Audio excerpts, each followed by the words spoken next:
మీ general capital అంతా అక్కడ పెడితే మన రాయలసీమ నుంచి వచ్చే వాళ్ళకి ఎంత దూరం అండి? ఎన్ని గంటల ప్రయాణం చేస్తే అక్కడ జరగలుగుతారు? క్యాపిటల్ ఇది. క్యాపిటల్ అంటే అమరావతి. ఎక్కడికి వెళ్ళాలన్నా, అటు వైజాగ్ శ్రీకాకుళం వెళ్ళాలన్నా, లేకపోతే ఇటు కడప కర్నూలు అనంతపూర్ వెళ్ళాలన్నా, లేకపోతే ఇంకెక్కడైనా అందరికీ సెంటర్ పాయింట్ అది.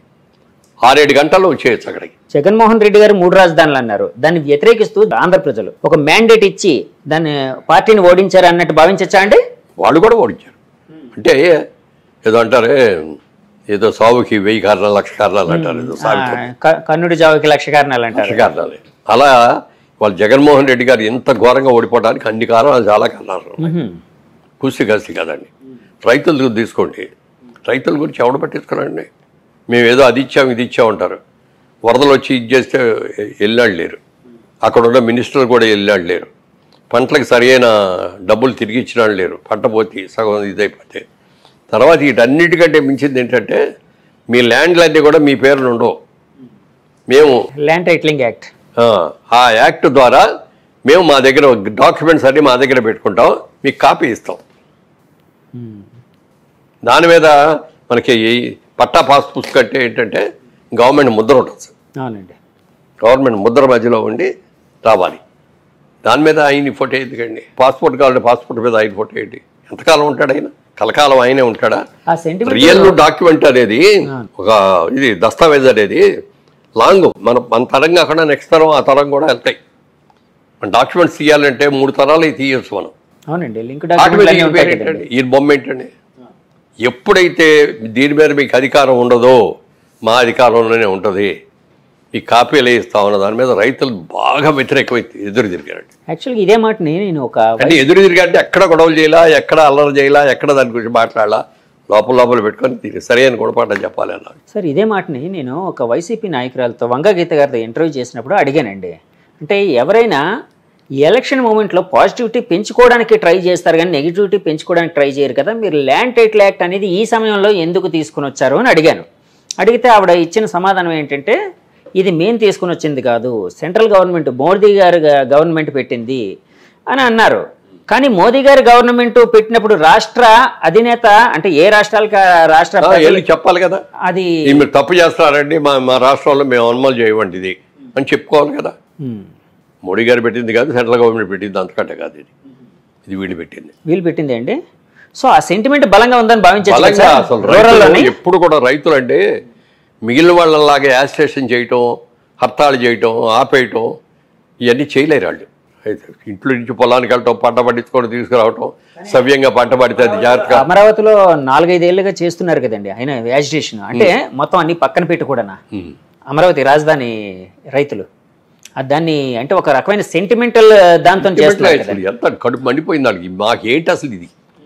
మేమేదో ఒక మంచి కోరి ఒక మంచి జరుగుద్ది, చంద్రబాబు నాయుడు గారు చెప్పారు, ఒక అద్భుతమైన క్యాపిటల్ చేస్తా అన్నారు, మాకందరికీ మేము ఇచ్చే ప్రతి ఎకరానికి ఇన్ని గజాల చొప్పున ఇస్తానన్నారు, అప్పుడు దాకా కౌలు ఇస్తా అన్నారు అని అందరూ నమ్మించి ఇస్తే వాళ్ళు ఎంత కోసం 5 సంవత్సరాలు ఎంత బాధపడ్డారు. వాళ్ళు పట్టమే కాదు, వాళ్ళని చూసిన వాళ్ళకి నాలాంటి వాళ్ళకి కూడా ఎంతో బాధ కలిగింది. అంత చేసి ఏం కరబరా బాబు, ఇది తీసుకెళ్ళి క్యాపిటల్ ఎక్కడో పెడతారంట. వాళ్ళు ఇచ్చిన ల్యాండ్లన్నీ కూడా ప్లాటింగ్ చేసి ఎవరెవరికో ఇచ్చేస్తారంటాడు, ఇళ్ల స్థలాలు. ఏంటది? మీరు ఇళ్ల స్థలాలు వాటిలే అమ్ముకోవడం కోసం ఇచ్చుకోవడం కోసం ఇచ్చింది వాళ్ళు. ఒక క్యాపిటల్, ఒక అద్భుతమైన క్యాపిటల్ కడతారు. రేపు పొద్దున ఈ అసెంబ్లీ కట్టింది మా ఊరే అని, లేకపోతే ఇదిగో ఈ హైకోర్టు కట్టింది మా స్థలాలు మా పొలాల్లో అని ఎంత గర్వంగా చెప్పుకుంటారు వాళ్ళు. అలా చెప్పుకోవాలని మేమందరం కూడా వెళ్ళి చెప్పాం. ఇక్కడ క్యాపిటల్ వచ్చి అంత అనుమానం పెద్ద సిటీ ఇక్కడ కనుక చేసేటైతే పొద్దున్న మీ పొలాలన్నీ మీ అన్నీ కూడా బంగారం అయిపోతాయి. మీరు వాళ్ళు ఇచ్చిన ప్రభుత్వానికి మీరు ఇచ్చామనుకున్న ల్యాండ్ది మీరు ఎక్స్పెక్ట్ చేసిన రైట్ కంటే 10 రెట్లు ఎక్కువ వస్తాయి. ఇక్కడ హైదరాబాద్లో ఎప్పుడన్నా ఊహించామండి ఈ రేట్లు? ఎలా వచ్చినాయి? ఇక్కడ క్యాపిటల్ వచ్చి మరి డెవలప్మెంట్ అంతా వచ్చి ఇన్స్టిట్యూషన్స్ అన్నీ వచ్చి ఎంత ఇచ్చింది. అలా తీసుకురాగలగాలి. అలా తీసుకొచ్చే మొగాడు, అన్ని రకాల ప్లాన్స్ ఉన్నవాడు. ఇప్పుడు దేశం అంతా అప్పుల్లోకి, రాష్ట్రం అంతా అప్పులు చేశారు కదా. ఎన్ని అప్పులు అంటే ఇంకో 15 ఏళ్ళు 20 ఏళ్ళు కూడా ఈయన తీరుస్తూనే ఉండాలి. రేపు జీతాలు ఇవ్వడానికి డబ్బులు ఉన్నాయో లేదో కూడా మనకు తెలియదు. సో దాన్ని మరి చంద్రబాబు నాయుడు గారు ఎలా అధిగమించే అవకాశం ఉంది? ఆయనకి అయితే చాలా ప్లాన్స్ ఉన్నాయి. నెంబర్ 1 అండి. నెంబర్ 2, సెంట్రల్ గవర్నమెంట్లో కూడా వాళ్ళ ఎన్డీఏ గవర్నమెంట్ వచ్చింది. ఇప్పుడు కీలకంగా వ్యవహరించబోతున్నారు చంద్రబాబు. ఎన్డీఏ వచ్చిన తర్వాత ఏంటంటే బీజేపీకి అబ్సల్యూట్ మెజారిటీ వస్తే వాళ్ళ పోకడ వేరుగా ఉండేదేమో. ఇవాళ ఎన్డీఏ లేకుండా బీజేపీ అధికారంలోకి రాలేదు. దాంట్లో ముఖ్య పాత్ర వాళ్ళు చంద్రబాబు నాయుడు గారు, చంద్రబాబు గారు, నితీష్ గారు, వీళ్ళిద్దరు. చంద్రబాబు గారు మెయిన్గా అదే. అందుకని నిన్న మీటింగ్లో అయ్యి చూస్తే ప్రైమ్ మినిస్టర్ గారు పక్కన కూర్చొని ఎవరంటే చంద్రబాబు. ఒకప్పుడు వాజ్పేయి గారు ఉన్నప్పుడు కూడా అప్పుడు కాంగ్రెస్కి ఇది కూడా అపోజిషన్ ఇది కూడా రాలా చేస్తే అప్పుడు చంద్రబాబు నాయుడు గారు ఎన్నో నిర్ణయాలు తీసుకున్నాడు. గవర్నమెంట్లో కూడా వెళ్ళలేదు ఆయన. మీరు రండి, మీకు ఎన్ని మినిస్టర్లు ఇస్తామంటే కూడా వద్దండి, మేము బయట ఉంటాం అది ఇది అని చెప్పి. కానీ ఈసారి అలాంటి ఆలోచన రాకుండా చంద్రబాబు నాయుడు గారు కూడా ప్రభుత్వంలో కలవాలి, ఎన్డీఏలో గవర్నమెంట్ అవకాశం ఉందా సార్? ఉంది. ఎందుకంటే ఒకవేళ అందులో ఉంటే సెంట్రల్ మినిస్ట్రీలో వస్తే స్టేట్ ఇంకా ఎక్కువ చేయొచ్చు కదా, గోల్డెన్ బెనిఫిట్స్ వస్తాయి మనకి. ఇప్పుడు ఈ విధంగా ఎలా చూసుకున్నా 4-5 మినిస్టర్స్ వస్తాయి ఆంధ్రప్రదేశ్కి, ఇంకా ఎక్కువ వచ్చినా కూడా రావచ్చు.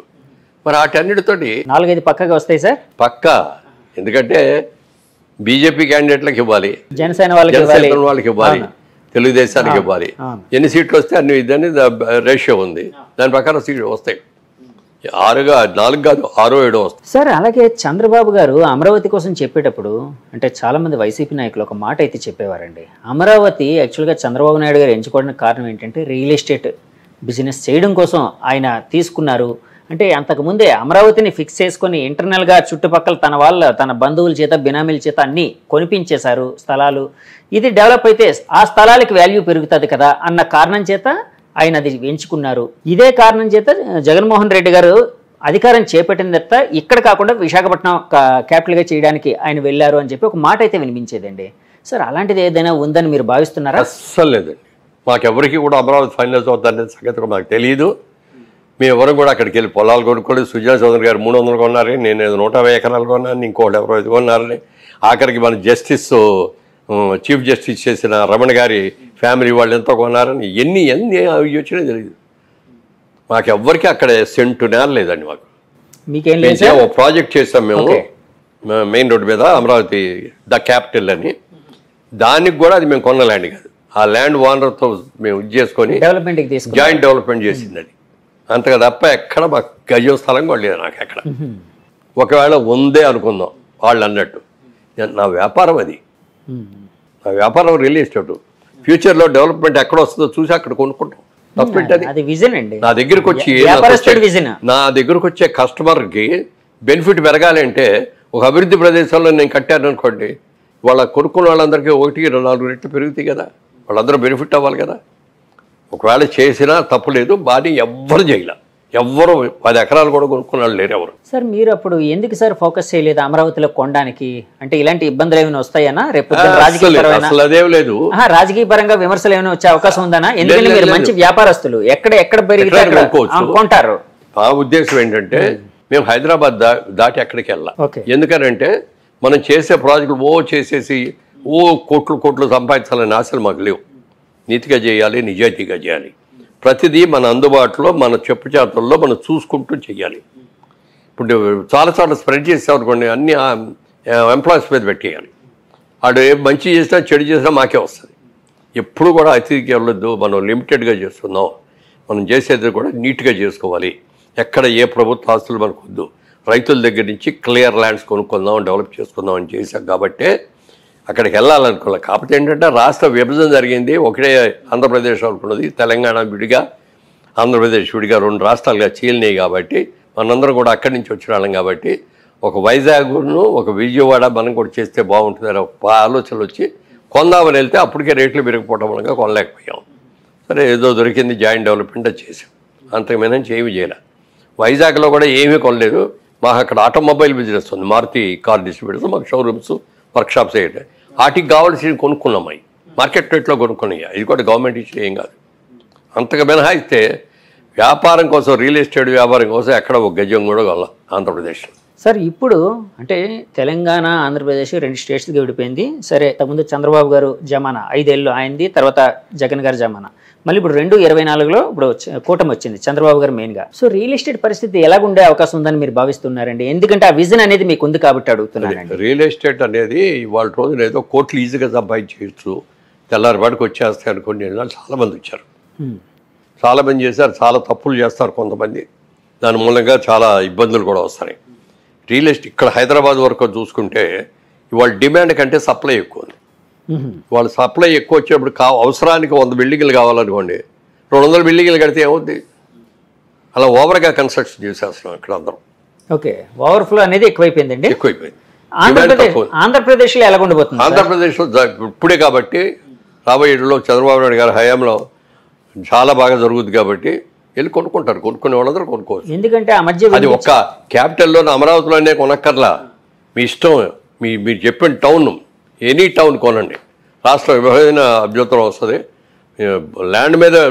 ల్యాండ్ నమ్ముకొని ల్యాండ్ మీద పెట్టి ఇన్వెస్ట్ చేసిన వాళ్ళకి అందరికీ మంచిగా జరుగుతుంది తప్ప ఎవరూ నష్టపడు.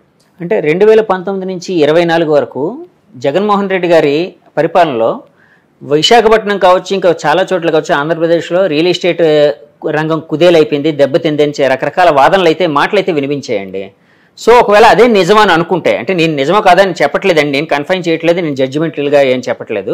ఒకవేళ అదే నిజం అనుకుంటే చంద్రబాబు గారు వచ్చిన తర్వాత అది ఏ విధంగా పెరిగే అవకాశం ఉందని మీరు భావిస్తున్నారు? డెఫినెట్గా క్యాపిటల్ పెరిగినప్పుడు ఆటోమేటిక్గా పెరుగుతుంది కదండి. కొత్త ఇండస్ట్రీస్ వచ్చినప్పుడు ఆటోమేటిక్గా పెరుగుతుంది కదా, కొత్త ఇన్స్టిట్యూషన్స్ వచ్చినప్పుడు కొత్తగా పెరుగుతాయి కదా. మరి అందరి మంది మంచి మంచి కాలేజెస్ వచ్చిన తర్వాత మన పిల్లలందరూ బ్రహ్మాండంగా చదువుకుంటారు కదా, వాళ్ళందరూ ఉద్యోగాలు చేయడానికి కావాల్సిన వసతులన్నీ ఇక్కడే దొరుకుతాయి కదా. అట్లా జరిగినప్పుడు పెరగకుండా ఎట్లా ఉంటుంది, విపరీతంగా పెరుగుద్ది. ఆయన దీన్ని అమరావతిని ఒక ఇంటర్నేషనల్ సిటీ లాగా చేద్దామనే ఆలోచనలో ఉన్నారు. ఓకే, డెఫినెట్గా చాలా బాగుంటుంది. సార్ అమరావతి విషయం అంటే ఒక మాట గుర్తొచ్చింది సార్. అప్పట్లోనే అమరావతి ప్రకటించిన వెంటనే చుట్టుపక్కల ల్యాండ్స్ వాల్యూ విపరీతంగా పెరిగిపోయింది. అప్పటి వరకు 10 లక్షల ఎకరా ఉండే ల్యాండ్ 10-20 లక్షలు ఉండేది, 2 కోట్ల వరకు వెళ్ళిన దాఖలాలు అయితే ఉన్నాయండి చాలా. అంటే ఆ ఎప్రిషియేషన్ అనేది ఎగ్జాగరేషన్ స్టేట్కి వచ్చిందని భావించచ్చా, ఇంకా పెరిగే అవకాశం ఉందని భావించచ్చా? ఇప్పుడు ఇప్పుడు ఏం చెప్పలేరు కానీ డెఫినెట్గా పెరుగుతుంది. పెరిగే అవకాశం ఉందా సార్? అక్కడ తొందరపడి వెళ్ళి చేసాం, అక్కడ ప్రాజెక్ట్ చేసాం.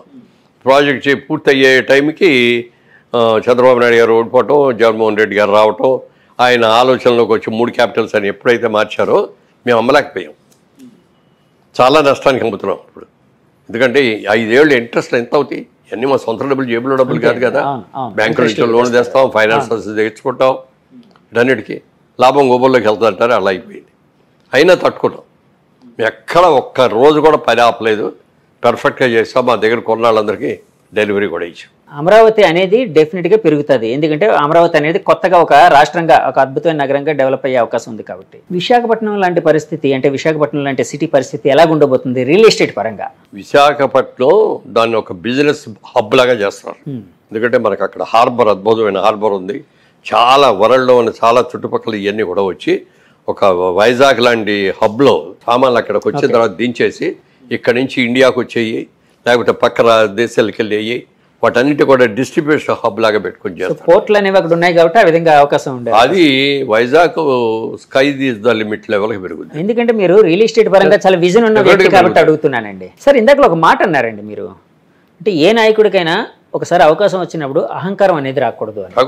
ఒకవేళ మీరన్న మాటనే ఏకీభవిస్తూ ఒకవేళ ఓకే నిజమని అనుకుందాం ఫర్ ఎగ్జాంపుల్, సరే అప్పుడు జగన్మోహన్ రెడ్డి గారు ప్రభుత్వం కొంచెం అహంకార పూరితంగా ప్రవర్తించింది, 150 సీట్లు వచ్చినప్పుడు అని అనుకుంటే, మరి ఇప్పుడు 164 సీట్లు వచ్చినా ఈ ప్రభుత్వం అలాంటి ధోరణికి వెళ్ళే అవకాశం ఉంది? అస్సలు లేదు. ఉండదా సార్? అస్సలు 1% కూడా ఉండదు. ఆ జయం చంద్రబాబు నాయుడు గారు అర్ధరాత్రి పాటు నిద్ర లేపితే కూడా అమరావతి లేకపోతే పోలవరం వీటి గురించే మాట్లాడతాడు ఆయన. రాత్రి నిద్రలో కూడా అయ్యే ఉంటాయి తిరిగి ఆయనకి. అస్సలు ఇది ఉండదు. ఎవరైనా ఆయన చంద్రబాబు నాయుడు కాదు, ఎవడైనా సరే వాళ్ళ దగ్గర డబ్బులు వచ్చేసి తల ఎగరైతే ముట్టుతాడు దేవుడు కూడా, ప్రజలు కూడా ముట్టుతారు. లోకేష్ గారిని ఎలా చూడబోతున్నారు? లోకేష్ గారు అద్భుతంగా కష్టపడు పప్పు అని పిలిచారు అందరూ కూడా, హేళన చేసి. ఆయన పాదయాత్ర చేసి ఆయన మనిషి వాళ్ళు మాట్లాడిన విధ కానీ నిర్ణయాలు కానీ ఎంత ఎక్సలెంట్గా చేశాడు చెప్పడానికి లేదు. అలాగే సినిమా వాళ్ళు వస్తారు పోతారు, వాళ్ళు ఏం చేయలేరు అనుకున్న పవన్ కళ్యాణ్ గారు దాదాపు 15 సంవత్సరాలుగా గెలిచినా ఓడినా ఇక్కడే ఉండి ఇవాళ రోజున కీ అయిపోయాడు. ఈ కూటమి రావడానికి ముఖ్య కారణంలో చెప్పాలంటే అది ఆయనే తీసుకున్న లీడ్ అండి. చంద్రబాబు నాయుడు గారిని ఒప్పించుకున్నారు, అక్కడికి వెళ్ళి మోడీ గారిని ఒప్పించారు. వచ్చే ప్రభుత్వ వ్యతిరేక ఓటును చీల్చుకోకూడదు, మనం ఒకే ఇదిగా రావాలి అని చెప్పి ఇచ్చేసి ఎంత ఎక్సలెంట్గా చేశారో, మోడల్ లాగా చేశారు కూటమి అనేదాన్ని. దానికి పూర్తిగా పవన్ కళ్యాణ్ గారిని చేయాలి. తర్వాత లోకేష్ గారు, యంగ్ జనరేషన్ రావాలి ఇక్కడి నుంచి. వీళ్ళందరూ కూడా ఇప్పుడు యంగ్స్టర్స్ రావాలి. యంగ్స్టర్స్ రావాలి అంటే వాళ్ళకి చేయాలి, వాళ్ళకి అవకాశం ఇవ్వాలి. థ్యాంక్ యూ వెరీ మచ్ అండి. ఇంకోసారి మీరు వేరే డెఫినెట్గా చేద్దాం సార్. Thank you. వ్యూస్ చూసారు కదండి, ఇది మురళీమోహన్ గారి అంతరంగం. చాలా విషయాలు పంచుకున్నారు మనతోని. సో ఈ ఇంటర్వ్యూ మీకు నచ్చితే మా ఛానల్ లైక్ చేయండి, కామెంట్ చేయండి, షేర్ చేయండి, సబ్స్క్రైబ్ చేయండి. Thank you very much. Signing off, me Jagadish. By by.